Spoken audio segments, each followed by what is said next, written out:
El 16 de octubre de 2009, a las 7:40 de la mañana, el guarda forestal de guardia en el observatorio Johnston Ridge divisó por última vez a un grupo de 4 personas.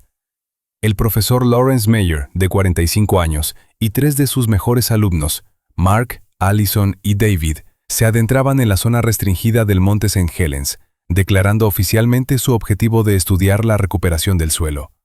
Parecían una expedición científica ordinaria que planeaba regresar a la civilización en 2 días. Sin embargo, cuando el equipo de búsqueda encontró una cámara digital rota a 3 millas de la ruta de senderismo 2 semanas después, los investigadores no verían imágenes de la naturaleza, sino 14 segundos de puro horror. En la grabación, 3 jóvenes entran en pánico y corren por el pedregal, huyendo del hombre al que confiaban su vida. La montaña ocultaría sus cuerpos bajo una capa de nieve de 4 metros durante exactamente 8 meses, hasta que el deshielo de junio reveló la verdad sobre la cruel trampa de la que no había escapatoria. El 16 de octubre de 2009, a las 7:40 de la mañana, apareció una nueva anotación en el registro de turistas del puesto de guardabosques cercano al observatorio de Johnston Ridge. Estaba hecha con un bolígrafo negro. La letra era uniforme y segura. En la columna Jefe de equipo había un nombre: Lawrence Meyer. El número de participantes era de 4. El objetivo de la visita era estudiar la restauración de la cubierta del suelo en la ladera norte tras la erupción de 1980. La hora de regreso prevista era el 18 de octubre, a las 17:00. 3 estudiantes estaban en el mostrador con el profesor de 45 años. Mark Sterling, de 21 años, capitán del equipo de atletismo de la universidad, se ajustaba nerviosamente las correas de la mochila. Allison Craig, de 20 años, estaba a su lado mirando un mapa. Un poco más lejos, David Park, de 22 años, esperaba apoyado en la pared. El guarda forestal de guardia que expidió el permiso recordó más tarde que el grupo parecía bien equipado, pero extrañamente silencioso. No había bromas ni conversaciones entre ellos, típicas de los estudiantes que van de excursión. Solo órdenes breves y esporádicas del profesor. A las 8:15, el grupo abandonó el observatorio e inició la caminata. El cielo de las montañas Cascade estaba cubierto de pesadas nubes grises. Los meteorólogos predijeron que el tiempo empeoraría, pero aún no había aviso de tormenta. Aquella fue la última vez que dieron con vida a Mark, Allison y David. El 18 de octubre transcurrió sin novedad. Cuando el reloj cruzó la marca de las 19 horas y el grupo de Meyer no apareció en el punto de control ni se puso en contacto, se activó el protocolo de búsqueda y rescate. La situación se complicó por el hecho de que los teléfonos de todos los expedicionarios estaban en silencio. No se habían registrado en la red desde la mañana del 16 de octubre, lo cual era anormal incluso para un terreno montañoso con poca cobertura. En la mañana del 19 de octubre, se estableció un cuartel general de búsqueda a gran escala en el valle del río Tutu. 2 helicópteros de la Guardia Nacional equipados con cámaras termográficas despegaron. 5 grupos de rescatadores profesionales y 3 equipos caninos trabajaron sobre el terreno. Sin embargo, el tiempo, como suele ocurrir en las montañas en otoño, jugó en contra de la gente. La espesa niebla que se cernía sobre los desfiladeros dio paso a una lluvia helada. El fino polvo volcánico que había bajo los pies se convirtió en un barro viscoso y resbaladizo que impedía moverse con rapidez y destruía por completo cualquier rastro. Los perros adiestrados para captar un olor incluso después de varios días eran impotentes. El olor era arrastrado por la lluvia, y la composición química específica del suelo volcánico confundía a los animales. Los rescatadores peinaron plaza por plaza a lo largo del camino oficial de los límites, descendieron a barrancos e inspeccionaron cuevas, pero solo encontraron vacío. Ni una sola pieza de equipo abandonada, ni rastro de una hoguera, ni un solo envoltorio de comida. El grupo de 4 adultos parecía haberse desvanecido en una niebla gris. La búsqueda duró 2 semanas. Cada día que pasaba se desvanecía la esperanza de encontrar a los estudiantes con vida. La temperatura por la noche descendía por debajo de 0, y era casi imposible sobrevivir sin refugio ni calefacción en esas condiciones. El 30 de octubre, la fase activa de la operación empezó a decaer, transfiriendo el caso a la categoría de personas desaparecidas. El avance se produjo el 2 de noviembre, cuando la mayoría de los voluntarios ya se habían marchado. Uno de los voluntarios del equipo de búsqueda, que peinaba un sector a 5 kilómetros de la ruta oficial, observó un brillo antinatural en el fondo del lecho seco de un arroyo. Una cámara de video digital yacía entre 2 rocas de basalto, medio cubierta de ceniza húmeda. Tenía el cuerpo agrietado y la lente rota, como si lo hubieran lanzado violentamente contra las rocas. La cámara fue llevada inmediatamente al laboratorio criminalístico de la Policía Estatal. A pesar de los daños sufridos por el cuerpo, la tarjeta de memoria que había en su interior permanecía intacta. Los expertos pudieron recuperar los datos. Entre las decenas de imágenes de paisajes y rocas geológicas había un archivo de vídeo. Era el último. Estaba fechado el 15 de octubre, con una duración de 15 horas y 20 minutos. Los investigadores que se reunieron alrededor del monitor para verlo esperaban ver una grabación de despedida, tal vez el último mensaje de los turistas perdidos. Pero lo que vieron hizo estremecerse a los experimentados agentes. El video duraba exactamente 14 segundos. La imagen temblaba violentamente. La cámara saltaba caóticamente, captando el cielo plomizo o las botas embarradas.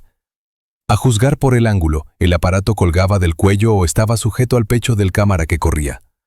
Las espaldas de 3 personas aparecían en el encuadre. Eran Mark, Allison y David. Pero no marchaban. Corrían. Corrían tan rápido como podían por una pendiente empinada y desmenuzable, hundiéndose en la ceniza. No llevaban mochilas. Tiraron todo su equipo para aligerar su peso. El sonido de la grabación era terrible. La respiración pesada, ronca e intermitente del hombre que estaba detrás de la cámara se oía a través del ruido del viento. No era la respiración de una víctima, sino la de un cazador que, a pesar de su fatiga, sigue persiguiendo. Al 5º segundo, Allison Craig, que corría en último lugar, tropezó.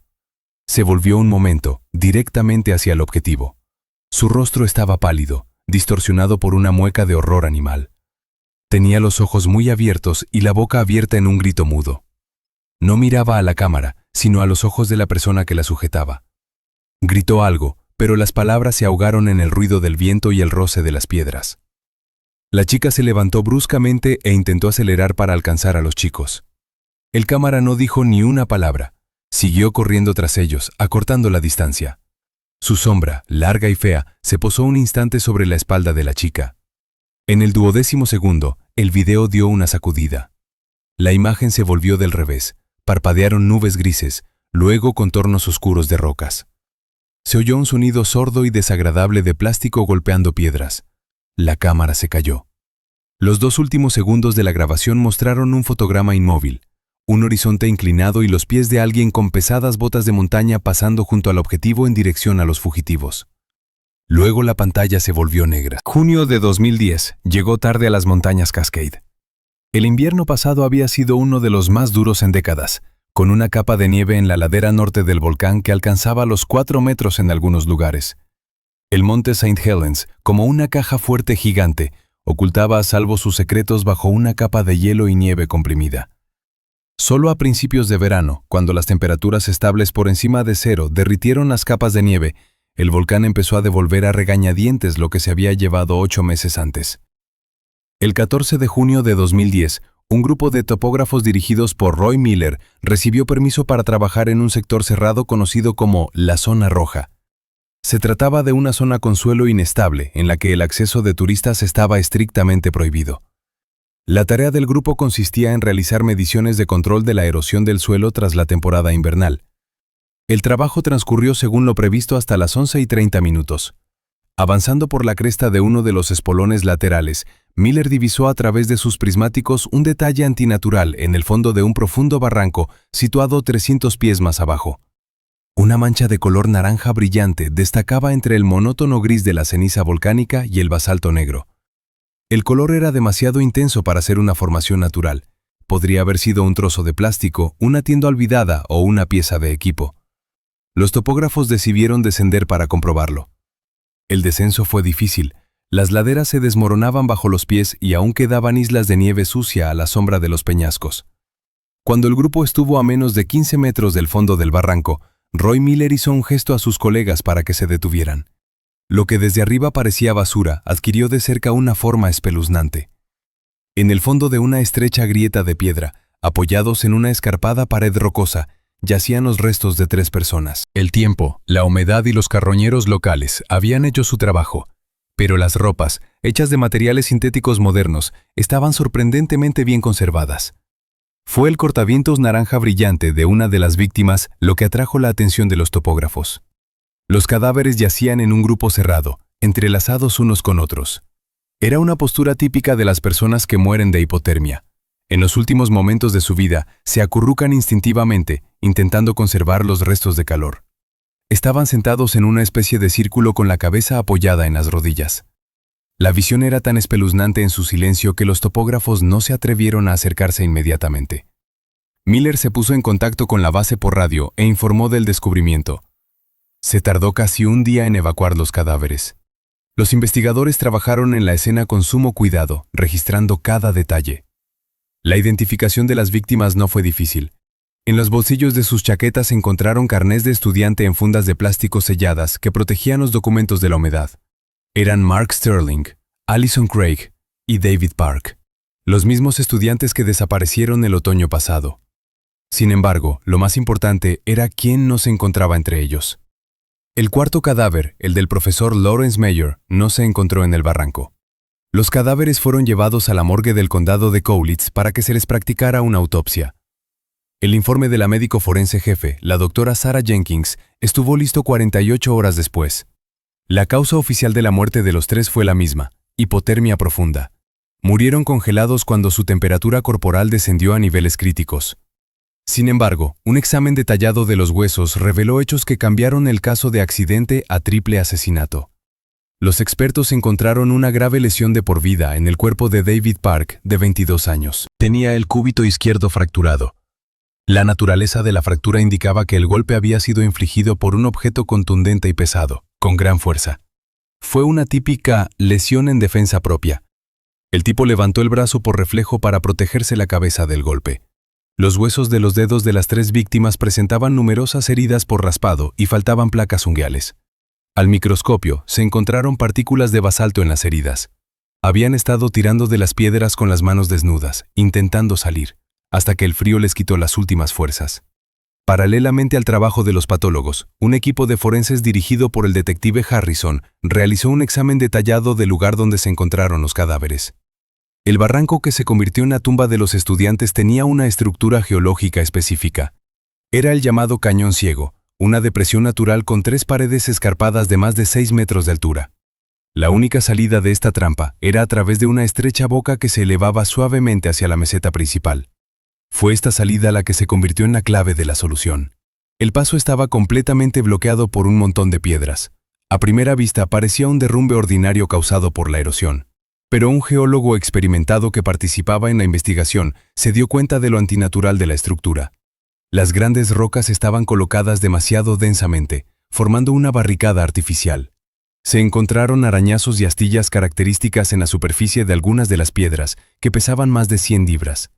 El examen metalográfico confirmó la presencia de partículas microscópicas de acero endurecido en estos arañazos. Las piedras no se habían caído solas, sino que las habían movido utilizando un punzón o una palanca como palanca. La imagen del crimen empezó a tomar forma. Los estudiantes no se perdieron y cayeron en el pozo por accidente. Fueron conducidos a este callejón sin salida. Y entonces alguien del exterior bloqueó metódicamente y a sangre fría la única salida lanzando piedras. Este desconocido convirtió una formación natural en una prisión de la que era imposible escapar sin equipo especial. Los estudiantes no tenían ni cuerdas ni piolets. Sus mochilas, como recordó la investigación, faltaban en el video. La ausencia del cuerpo de Lawrence Meyer entre los muertos no parecía ahora un rescate milagroso, sino una señal ominosa. El profesor era el único que tenía los conocimientos, la experiencia y la fuerza física para organizar semejante trampa. La policía cambió inmediatamente el estatus de Meyer de desaparecido a sospechoso número 1. Se envió una orden de búsqueda con su foto a todos los departamentos de policía de Washington y Oregón. Los investigadores supusieron que podía haber abandonado el país hacía tiempo, aprovechando la ventaja de 8 meses que le había dado el invierno. Pero mientras los detectives construían teorías sobre la huida del profesor, uno de los guardabosques que seguían inspeccionando el perímetro alrededor de la escena del crimen observó algo extraño en la nieve a 200 metros de la entrada del cañón derrumbado. La nieve se estaba derritiendo de forma irregular, formando un montículo que parecía la silueta de un gran objeto. El guardabosques se acercó y empezó a palear la nieve embarrada con la bota. Bajo la capa de hielo apareció una tela. No era ni una piedra ni un tronco. Era una vieja mochila de expedición con correas que se adentraban en la nieve, como si estuviera atada a algo pesado que yacía aún más profundo. Amigos, Antes de seguir desentrañando esta maraña de mentiras y tragedias, tengo que pediros un pequeño favor. Por favor, suscríbete al canal, haz clic en la campana y deja algún comentario debajo de este video. Solo te llevará unos segundos, pero es fundamental para los algoritmos de YouTube. Tu compromiso me ayuda a promocionar mis videos para que el mayor número posible de personas pueda conocer estas misteriosas historias. Gracias por tu apoyo, y ahora volvamos a los acontecimientos de 2009. Para comprender cómo una expedición científica se convirtió en una trampa mortal, la investigación tuvo que rebobinar el tiempo. Volver a la época en que Mark, Allison y David aún vivían y su mentor, el profesor Lawrence Meyer, era considerado un modelo de integridad académica. En octubre de 2009, Lawrence Meyer, de 45 años, no era solo un profesor, sino una auténtica estrella de la Facultad de Geología. Era autor de 3 monografías autorizadas, participante en conferencias internacionales y un hombre cuya opinión tenía peso en los círculos científicos del estado de Washington. Los estudiantes le admiraban, los colegas le respetaban y, a veces, le envidiaban. Su despacho, repleto de premios y especímenes de rocas raras, parecía un templo de la ciencia. Nadie en la universidad tenía ni idea de que tras esa fachada brillante había un hombre al borde del abismo. La verdad solo salió a la luz cuando los detectives del Departamento de Investigación Financiera obtuvieron una orden judicial para acceder a las cuentas bancarias del profesor. Lo que vieron fue estremecedor. El genio de la facultad estaba en bancarrota. Su caída financiera había empezado 3 años antes de la tragedia. Meyer sufría una oculta pero destructiva adicción al juego. Pasaba los fines de semana en clubes de póker clandestinos de Portland, perdiendo miles de dólares cada noche. En un intento de recuperarse, invirtió el resto de sus ahorros en un arriesgado plan inmobiliario que se vino abajo durante la recesión de 2008. En otoño de 2009, sus deudas habían alcanzado la catastrófica cifra de $250,000. El banco ya había enviado un aviso de ejecución hipotecaria sobre su casa. Sus tarjetas de crédito estaban bloqueadas y los cobradores de deudas empezaron a llamar incluso al teléfono de la oficina de su departamento. Meyer estaba acorralado. Necesitaba dinero, mucho y rápido, o su reputación y su carrera quedarían arruinadas para siempre. El acontecimiento clave que desencadenó el mecanismo del futuro crimen tuvo lugar el 9 de octubre de 2009, exactamente 7 días antes del atentado mortal. Este encuentro se reconstruyó gracias al testimonio de una camarera del Old Mill Diner, un establecimiento de carretera situado en una autopista a 80 kilómetros del Parque Nacional. La mujer, llamada Sarah Jenkins, reconoció al profesor de fotografía en las noticias de la noche tras la desaparición del grupo. Contó a los investigadores que Meyer estaba sentado en la esquina más alejada de la sala aquella noche lluviosa. Parecía nervioso, no dejaba de mirar hacia la entrada y se secaba el sudor de la frente con servilletas de papel, a pesar de que la habitación estaba fresca. Su interlocutor era un hombre de unos 40 años, vestido con una chaqueta de cuero, con un característico tatuaje de escorpión en el cuello. La investigación nunca pudo identificar al hombre, pero el contenido de su conversación, que fue parcialmente escuchada por la camarera, no dejaba lugar a dudas sobre las intenciones del profesor. Según el testimonio de Sarah, Meyer hablaba en voz baja, casi en un susurro, pero su voz era desesperada. «Voy a por el vaso», dijo, golpeando nerviosamente la mesa con los dedos. «Conozco las coordenadas exactas». La veta se abrió tras el último desprendimiento. Es el espécimen más puro que jamás hayas visto. Solo necesito tiempo y gente para sacarlo a la luz. Los detectives consultaron a expertos en mineralogía y averiguaron de qué iba el caso. Meyer planeaba robar un tipo raro de obsidiana volcánica conocida en el mercado negro como lágrima negra. Este mineral único se formó en una sola zona del cráter tras la erupción de 1980. Su extracción estaba estrictamente prohibida por la ley federal, ya que esta zona se consideraba inestable y potencialmente mortal. Sin embargo, entre los coleccionistas privados, el precio de una libra de esa piedra en bruto podía alcanzar los $3,000.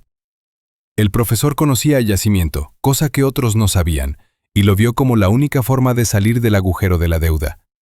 Pero su plan tenía un gran problema. La obsidiana es una piedra pesada. Para ganar el dinero suficiente para saldar sus deudas, necesitaba extraer al menos 200 kilos de la roca del cráter. Un hombre de 50 años con problemas de espalda no podría hacerlo solo, sobre todo en terreno accidentado. Necesitaba ayudantes. Mulas es la jerga de los contrabandistas para referirse a los portadores de cargamentos ilegales. Meyer tenía miedo de contratar a delincuentes profesionales. Podrían robarle, chantajearle o entregarle a la policía. Necesitaba gente físicamente dura, obediente y que no despertara las sospechas de los guardas de los puestos de control. Los candidatos ideales estaban justo delante de él, en las aulas de la universidad. Meyer pasó los días siguientes seleccionando cuidadosamente a sus víctimas. Analizó los expedientes personales de los estudiantes, buscando una combinación de fuerza física y dedicación a la ciencia. Sus elecciones fueron frías y pragmáticas. Mark Sterling es el capitán del equipo de atletismo, robusto, capaz de caminar decenas de kilómetros con una carga. David Park es un granjero, de constitución fuerte y acostumbrado al duro trabajo físico. Alison Craig era una estudiante de geología frágil pero fanáticamente devota, que idolatraba a su supervisor y no hacía demasiadas preguntas sobre la ruta. Meyer actuaba como un manipulador experimentado. Llamó a cada uno de ellos a su despacho por separado. La conversación tuvo lugar a puerta cerrada. La investigación no pudo encontrar ninguna grabación de estas conversaciones, pero el testimonio de los compañeros de dormitorio ayudó a recrear la esencia de la propuesta. El profesor no hablaba de piedras ni de dinero. Hablaba de ciencia. Ofreció a los estudiantes participar en una expedición secreta, cuyos resultados, dijo, causarían sensación y les garantizarían una plaza en las mejores escuelas de posgrado del país. Lo calificó de práctica exclusiva, disponible solo para unos pocos elegidos. Este es vuestro billete al futuro, les dijo, mirándoles directamente a los ojos. Para los jóvenes que soñaban con una carrera científica, la negativa era imposible. Lo veían como la oportunidad de su vida, un reconocimiento a su talento. No sabían que para Meyer no eran más que mano de obra gratuita, un consumible necesario para transportar mercancías robadas. El 14 de octubre, 2 días antes de partir, Meyer les dio las últimas instrucciones. Ordenó a los estudiantes que llevaran las mochilas expedicionarias más grandes que tuvieran y un mínimo de pertenencias personales. Necesitaremos espacio para las muestras, explicó. Los estudiantes asintieron contentos, sin saber que estaban firmando el consentimiento para participar en un delito federal. La trampa estaba preparada, y las víctimas se introdujeron voluntariamente en ella. La mañana del 16 de octubre de 2009, en las montañas Cascade, era sombría y desagradablemente fría. La espesa niebla que había descendido de las cumbres durante la noche envolvía el valle en un denso manto, reduciendo la visibilidad a un mínimo crítico. En estas condiciones, el último día del grupo del profesor Meyer se vio en todo su esplendor.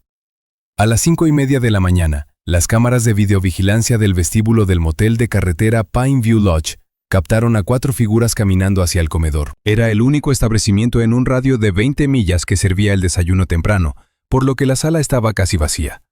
El único testigo de los acontecimientos de aquella mañana fue el encargado de noche, Robert Hayes, cuyo testimonio constituyó más tarde la base de la reconstrucción del comportamiento del profesor. Según Hayes, el ambiente en la mesa junto a la ventana distaba mucho de ser amistoso. Lawrence Meyer, vestido con una costosa chaqueta de tormenta, parecía excesivamente concentrado, casi agresivo.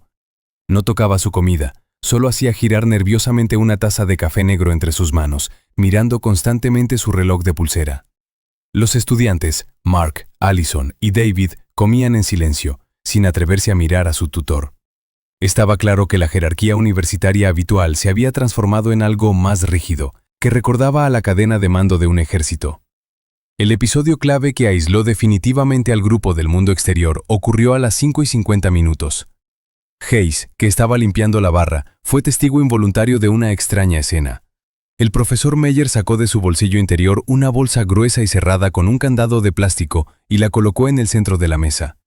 Su voz, aunque apagada, era clara y categórica. «Hay una actividad magnética anormal en la zona donde vamos a trabajar», dijo en un tono que no admitía discusión. «Vuestros teléfonos fallarán en cuestión de minutos si no están blindados. Además, cualquier señal podría desajustar la calibración de mi equipo. Entrégame todos tus aparatos. Te los devolveré cuando volvamos al coche». Era una mentira descarada. No había ninguna anomalía magnética en la zona del volcán St. Helens, y los teléfonos móviles no podían afectar a los instrumentos geológicos, que por cierto, el profesor ni siquiera llevaba consigo. Sin embargo, la autoridad de Meyer era tan incuestionable que ninguno de los estudiantes sospechó ningún engaño. Mark Sterling fue el primero en meter su teléfono en la bolsa. Le siguieron Alison y David. Este era el punto de no retorno. Al renunciar voluntariamente a sus medios de comunicación, los jóvenes se privaron de su única posibilidad de escapar en caso de emergencia. Meyer selló el paquete y lo escondió en su bolso. A partir de ese momento, sus vidas dependían enteramente de sus decisiones. A las 6:15, el grupo abandonó el motel. Su camino se dirigía a la ladera norte del volcán. El viaje en coche transcurrió en completo silencio. Alison Craig, según su amiga, a la que había enviado un breve mensaje por la noche, se sentía ansiosa, pero lo atribuía a la excitación de un importante trabajo científico. Tras llegar al lugar y registrarse, el grupo emprendió el camino de los límites. Era un sendero oficial y señalizado, seguro y probado por miles de visitantes. Recorrieron los primeros 3 kilómetros a buen ritmo. La niebla se despejó un poco, revelando una vista de los sombríos paisajes de la zona de exclusión, donde la naturaleza seguía recuperándose lentamente del desastre de 1980. Los problemas empezaron en la tercera milla del trayecto. Según el plan que Meyer había anunciado, los guardabosques debían avanzar más hacia el este, hacia las mesetas seguras. De repente, sin embargo, el profesor se detuvo y señaló a la izquierda, hacia unos densos matorrales de alisos silvestres y un montón de afiladas piedras de basalto. Allí no había camino. Era el comienzo de la llamada Zona Roja, un área de suelo inestable, estrictamente vedada a los visitantes. «Nos desviamos aquí», ordenó Meyer, ajustándose su pesada mochila. «Nuestro punto está sobre esa cresta». Mark Sterling, que tenía experiencia en senderismo de montaña y conocía bien el terreno, se detuvo como un rayo. Sabía exactamente lo que significaba aquel giro. Por delante había una ladera con un alto riesgo de desprendimientos, sobre todo después de las recientes lluvias. El suelo estaba formado por ceniza suelta y piedra pómez, lista para deslizarse a la menor vibración. «Profesor, esto es un error», dijo Mark con firmeza, bloqueando el camino de Alison. «Allí no hay suelo estable, y no tenemos derecho a ir sin equipo especial y seguro. Mira la pendiente, respira». Fue el primer momento de abierta desobediencia. David y Alison se quedaron paralizados, mirando de Mark al profesor. Por un momento pareció que se impondría el sentido común. Pero Lawrence Meyer no iba a echarse atrás. Se acercó a Mark, violando su espacio personal, y lo miró con frío desdén. «¿Crees que obtuve mi título sentado en un sofá, Sterling?» La voz de Meyer era tranquila pero amenazadora. «Conozco este volcán mejor de lo que tú conoces tu propia habitación. Vamos allí donde hay especímenes únicos, no donde conviene que caminen los turistas. Si tienes miedo de ensuciarte las botas, puedes volver, pero olvídate de los estudios de posgrado y de mi recomendación. La elección es tuya». Era un chantaje, directo y brutal. Meyer estaba dando en el punto más doloroso, las ambiciones de los jóvenes. Mark dudó unos segundos más. Miró la pendiente neblinosa, luego a sus amigos que esperaban su decisión. Comprendía el peligro, pero la autoridad de su mentor y el miedo a perder su carrera pesaban más que su instinto de conservación. «Vamos a por ti», dijo Mark en voz baja, haciéndose a un lado. Meyer asintió satisfecho y fue el primero en adentrarse en la hierba alta que ocultaba las peligrosas cimas. El grupo le siguió, saliendo del duro camino hacia lo desconocido. Cruzaron una línea invisible que separaba el mundo seguro de la trampa mortal que les había preparado no solo la naturaleza, sino también el hombre en quien confiaban. La niebla se cerró tras ellos, cortándoles el camino de vuelta. A las 12:40 del 16 de octubre de 2009, el grupo había llegado a su destino. Era una meseta remota, oculta tras la cresta de un alto risco basáltico, un lugar que no figuraba en ningún mapa turístico. Aquí reinaba un silencio absoluto, solo roto por el silbido del viento en las gargantas. La piedra pómez crujía bajo los pies, y hasta donde alcanzaba la vista se extendía el desierto negro, salpicado de fragmentos de roca afilada. Lawrence Meyer se detuvo al pie de una baja pared rocosa y se quitó la mochila. Parecía cansado, pero sus ojos estaban llenos de una malsana excitación. El profesor señaló una dispersión de piedras negras que brillaban con un fulgor húmedo, incluso bajo el cielo sombrío. Eran bloques de obsidiana, un vidrio volcánico formado como resultado del enfriamiento instantáneo de la lava. «Este es nuestro objetivo», dijo, y su voz sonó triunfante por primera vez aquel día. «Se trata de especímenes únicos. Tenemos que llenar las mochilas al máximo. Cada kilo cuenta para el laboratorio». Los alumnos, agotados por la difícil caminata por el suelo suelto, empezaron a seguir la orden en silencio. Caminaron hasta el placer, recogieron las pesadas y frías piedras y las metieron en sus mochilas de expedición. El trabajo era agotador. Los bordes afilados de la obsidiana les cortaban los dedos incluso a través de los guantes protectores, y el peso de las mochilas aumentaba rápidamente. Meyer no ayudó. Se mantenía al margen, observando el proceso como un supervisor en una cantera, y solo de vez en cuando les espoleaba con gritos agudos. Fue entonces cuando entró en juego un factor que el profesor, en su arrogancia, no había tenido en cuenta. Allison Craig no era solo una estudiante diligente. La mineralogía era su pasión. Sabía todo lo que se podía aprender sobre las rocas volcánicas en los libros de texto y las colecciones de los museos. Cuando la muchacha cogió otro fragmento y se lo llevó a los ojos para evaluar su estructura, sus movimientos se congelaron. No era una simple obsidiana, era una lágrima negra. Una variedad extremadamente rara con un brillo iridiscente que los joyeros valoraban por encima de algunas piedras preciosas. Pero no se trataba solo de belleza. Allison conocía perfectamente los protocolos de muestreo. Unas pocas muestras de no más de 500 gramos son suficientes para un análisis químico y espectral completo en el laboratorio. Meyer las hizo pesar decenas de kilos. Volvió a mirar al profesor que acababa de apartarse unos metros, aparentemente para inspeccionar la zona, pero en realidad, como sugirió la investigación más tarde, para comprobar la ruta de escape. Allison aprovechó el momento y se acercó a los chicos. Tenía el rostro pálido. «Esto no es ciencia», susurró agarrando la manga de la chaqueta de Mark. Según la reconstrucción basada en los perfiles psicológicos de las víctimas, ella fue la primera en expresar la terrible verdad. «No son pruebas para el departamento. Son materias primas de joyería. Nos obliga a robar piedras que valen mucho dinero en el mercado negro. Llevamos decenas de miles de dólares a nuestras espaldas». Mark y David se miraron. El rompecabezas empezaba a encajar. La extraña ruta, los teléfonos confiscados, el secretismo, el nerviosismo del profesor. Nada de eso tenía que ver con la ciencia. David intentó discutir, buscando una explicación lógica, pero Mark Sterling, que llevaba tiempo sintiéndose incómodo, decidió actuar. Meyer estaba bastante lejos, de pie, de espaldas a ellos, y mirando fijamente la brumosa lejanía del cañón. Su mochila personal estaba sobre una gran roca plana, a 10 pasos de los estudiantes. Mark, ordenando a sus amigos que siguieran fingiendo que trabajaban, se acercó rápida y silenciosamente a las pertenencias de su mentor. Esperaba encontrar un teléfono por satélite para pedir ayuda, o al menos material científico. Dosímetros, analizadores de gases, algo que justificara el extraño comportamiento del profesor. Pero cuando abrió la solapa superior, el corazón le dio un vuelco. Encima, envuelta en una tela aceitosa, había una pistola. No era un arma de combate, sino una pistola traumática de gran calibre, capaz de causar heridas graves o incluso la muerte si se disparaba a corta distancia. Junto al arma había un mapa enrollado. No era un mapa topográfico del parque, como los que se entregan a los turistas. Era un diagrama detallado de las rutas de contrabando, con marcas que no indicaban elevaciones ni fuentes de agua, sino escondites. Cada marcador estaba etiquetado no con términos geológicos, sino con cantidades en dólares y pesos en libras. Mark retrocedió ante la mochila como si fuera una serpiente venenosa. Un zumbido sonó en su cabeza. La realidad se había vuelto del revés. No eran los estudiantes elegidos, el futuro de la ciencia estadounidense. Eran mulas, una fuerza de arrastre sin derechos utilizada para cometer un delito federal. Se volvió hacia sus amigos. En sus ojos, Allison y David leyeron el veredicto. «Hay armas», dijo Mark con un labio, «y un mapa de los alijos». No es un científico, es un criminal. La atmósfera de la meseta cambió al instante.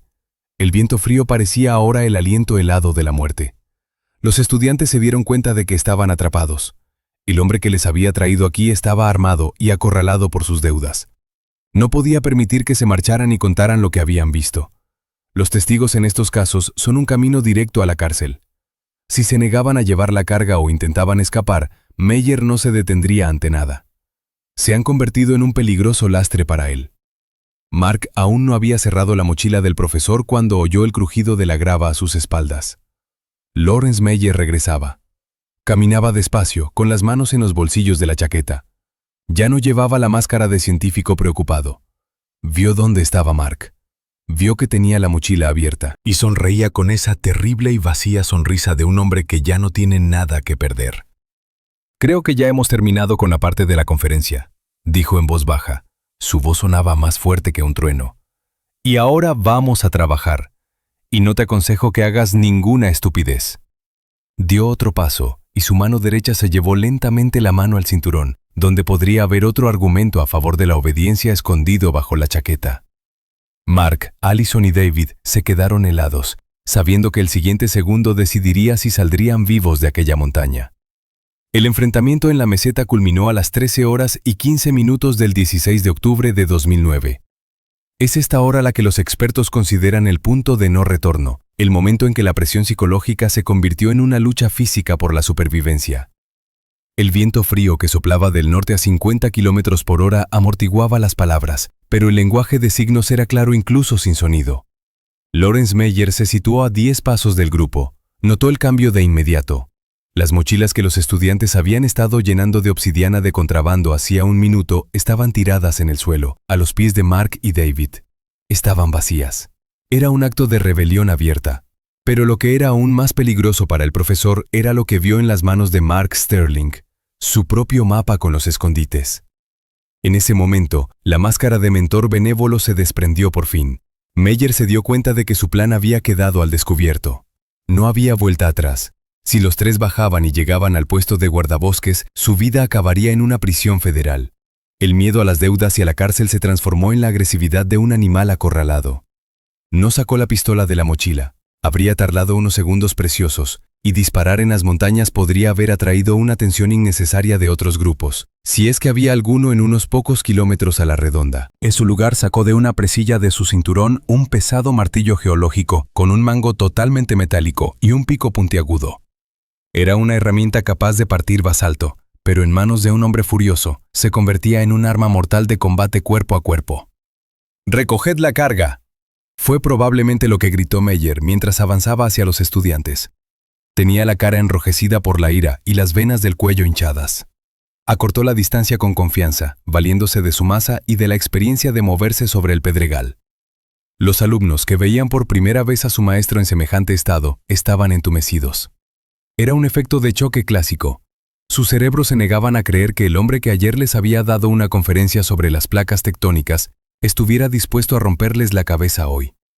Con menos de 1,5 metros de distancia entre ellos, Meyer blandió el martillo, con la intención de intimidar y posiblemente golpear a Mark, que estaba más cerca. Y ahí fue donde se produjo la reacción de David Pack. El tipo, que había crecido en una granja y estaba acostumbrado al trabajo físico, actuó instintivamente. No retrocedió.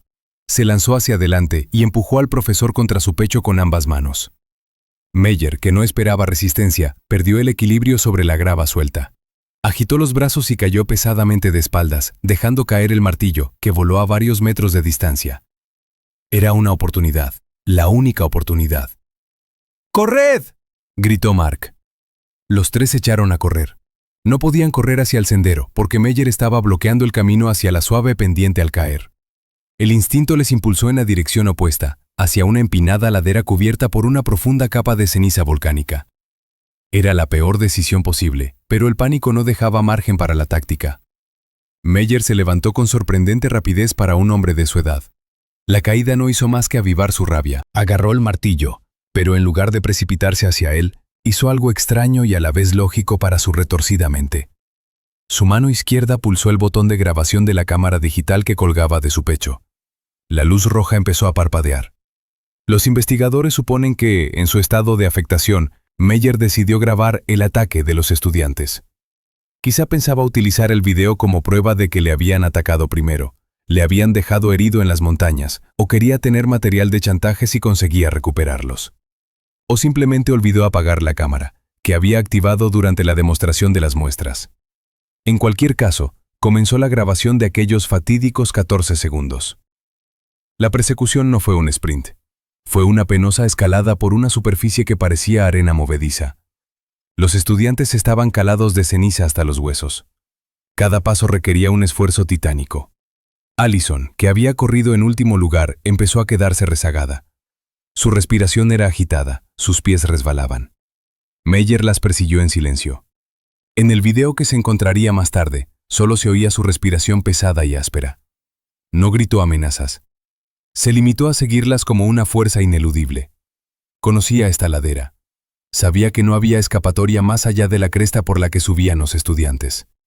Allí empezaba un sistema de barrancos estrechos y sinuosos que los lugareños llamaban el laberinto. Los estudiantes, pensando que huían del peligro, corrían en realidad directos a las fauces de una trampa. Meyer, que tenía la ventaja de conocer el terreno, se desvió deliberadamente un poco a la derecha, cortándoles el paso a una travesía que podía llevarles a una cresta cercana y más allá a la zona turística. Los condujo, como un pastor a un rebaño, a las profundidades del cañón, donde las rocas se cerraban formando un callejón sin salida. Cuando Allison miró hacia atrás y gritó, el mismo momento captado en video, vio algo más que a un maestro. Vio a un hombre que estaba cortando sus caminos hacia la vida a sangre fría. Meyer estaba demasiado cerca.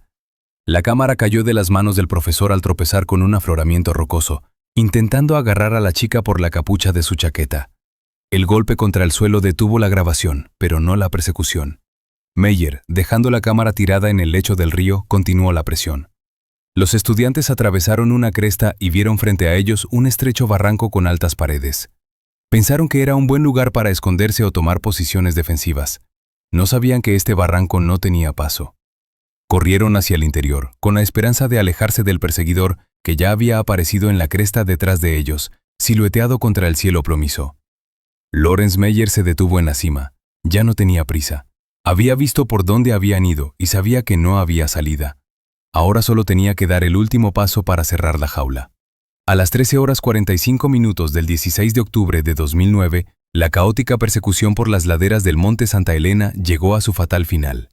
Lawrence Meyer, que había estudiado durante años la geomorfología de la región, no actuó como una víctima atrapada, sino como un frío estratega. Sabía a dónde llevaba a sus alumnos. Mark, Allison y David, cegados por el pánico y la adrenalina, corrieron hacia un estrecho desfiladero que cortaba el cuerpo de la montaña como una profunda cicatriz. Desde abajo, este pasadizo parecía un refugio seguro. Altas paredes de basalto les protegían del viento y, según pensaban, del profesor loco. Pero geográficamente, este lugar era un callejón sin salida natural, conocido entre los antiguos guardabosques como la Bolsa de Piedra. Era una depresión erosiva de unos 30 pies de profundidad con una sola entrada. Una boca estrecha de no más de 6 pies de ancho por la que acababan de correr los fugitivos. Cuando los estudiantes llegaron a la pared del fondo y se dieron cuenta de que no había forma de seguir adelante, solo un acantilado escarpado frente a ellos, se dieron la vuelta. Pero ya era demasiado tarde. Lawrence Meyer no le siguió hasta el cañón. Se quedó arriba, en un saliente rocoso que dominaba la entrada. Los investigadores que reconstruyeron posteriormente los acontecimientos de aquel día llegaron a la conclusión de que las acciones de Meyer estaban motivadas no solo por la crueldad, sino también por una profunda cobardía. No tuvo valor para bajar y entablar una lucha abierta con dos tipos físicamente fuertes, aunque tuviera la ventaja de un martillo geológico. No quería mancharse las manos de sangre en el sentido más estricto de la palabra. Eligió otro camino: utilizar la propia montaña como arma homicida. A la entrada de la Bolsa de Piedra había un enorme pedregal, un montón de rocas inestables y fragmentos de roca que se mantenían unidos por la fricción y la palabra. Meyer, como geólogo experimentado, evaluó la situación al instante. Sacó su piolet, que siempre llevaba en el exterior de la mochila, y lo utilizó como palanca. Le bastaron unos minutos y un poco de fuerza física para romper el frágil equilibrio. Encontró la piedra clave que mantenía unida toda la estructura y la forzó hacia arriba. A las 13:55, un rugido rompió el silencio de las montañas. Decenas de toneladas de piedras mezcladas con tierra y nieve se vinieron abajo. No era un desprendimiento natural, era una avalancha local controlada. Las rocas llenaron la estrecha boca del cañón con un estruendo, formando un denso tapón de más de 3 metros de altura. Una nube de polvo se elevó en el aire, cubriendo a los estudiantes, que se aferraron aterrorizados a la pared más alejada de la trampa. Cuando el polvo se asentó, Mark, Allison y David vieron una nueva realidad. La salida por la que habían corrido momentos antes había desaparecido. Ahora estaban rodeados de paredes lisas y musgosas de 6 metros de altura y un nuevo bloqueo que no podía quitarse desde dentro sin maquinaria pesada. Se encontraron en el fondo de un pozo de piedra de no más de 15 metros cuadrados. Una voz llegó desde arriba. Lawrence Meyer estaba al borde del precipicio, mirando a sus cautivos. No parecía arrepentido. Al contrario, sus palabras, que el viento llevó a los estudiantes en fragmentos, sonaban como la arrogancia de un hombre que cree tener el control. «Sentaos ahí y pensad», gritó, por encima del sonido del viento. «Cuando tengáis hambre y os deis cuenta de quién manda, volveré. Haremos un trato. Llevarás la carga y entonces te dejaré marchar».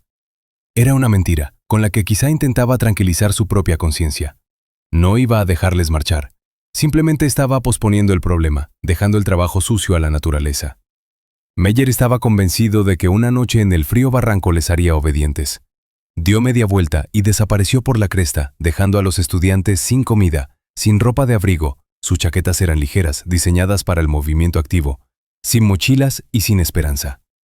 Pero el profesor, cegado por su propio orgullo, cometió un error fatal. Ignoró lo que todos los informes meteorológicos habían advertido aquella mañana. La presión barométrica descendía a un ritmo catastrófico. Aproximadamente a las 16:00, el cielo sobre el monte Santa Elena, que antes había sido gris, se volvió negro. La temperatura del aire, que había estado rondando los 40 grados Fahrenheit, empezó a descender rápidamente. Al cabo de una hora, bajó a 25 grados. El viento cambió a un viento del norte con fuerza de vendaval, trayendo consigo agujas heladas. Empezó una ventisca. No era una simple nevada, sino una auténtica tormenta ártica de las que azotan las montañas Cascade cada pocos años. Dentro del saco de piedra, las condiciones se hicieron insoportables.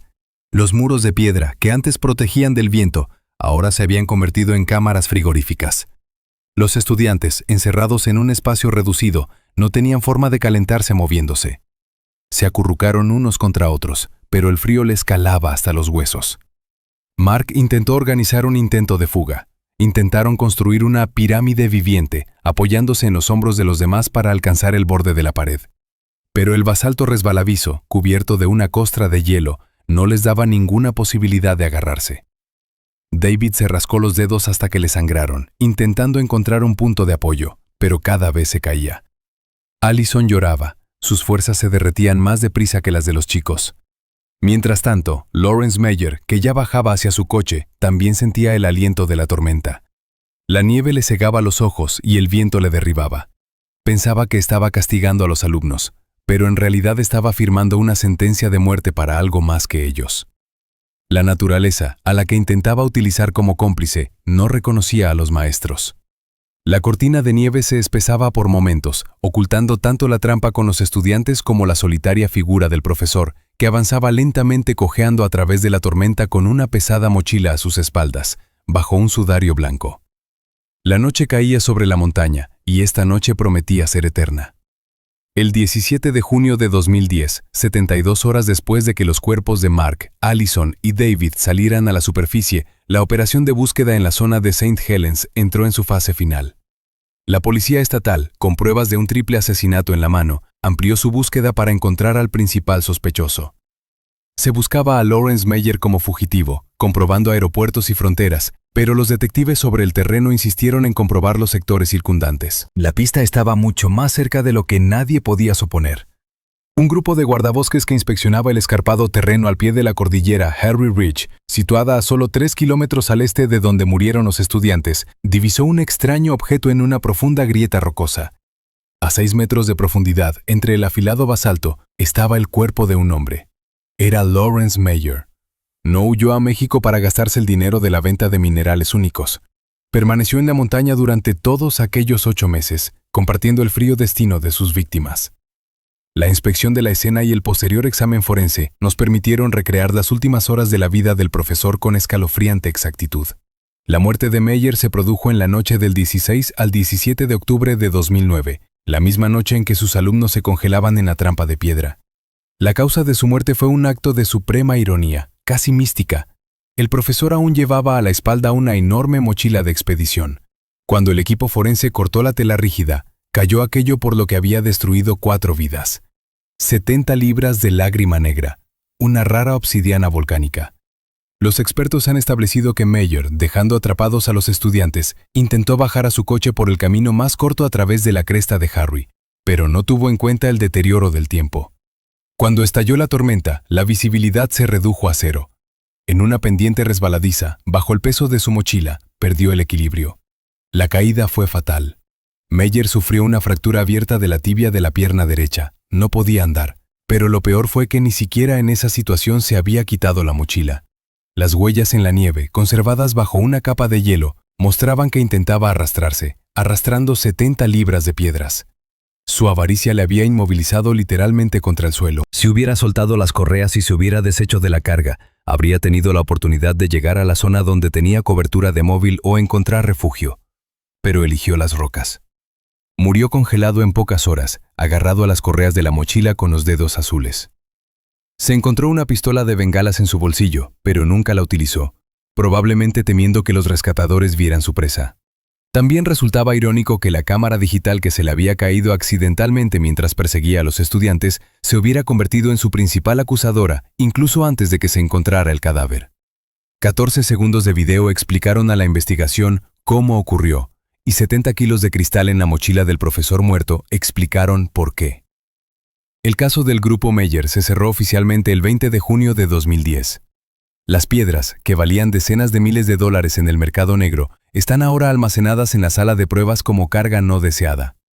En la historia de la ciudad y de la universidad, Lawrence Meyer no es recordado como un destacado geólogo o autor de monografías, sino como un hombre que sopesó en la balanza de la conciencia las vidas de 3 niños con talento y un montón de vidrio volcánico, y se decantó por lo segundo. El monte St. Helens se llevó a los 4, pero solo 3 de ellos murieron como víctimas, dejando al cuarto para siempre en las garras de su propia codicia y de su frío eterno.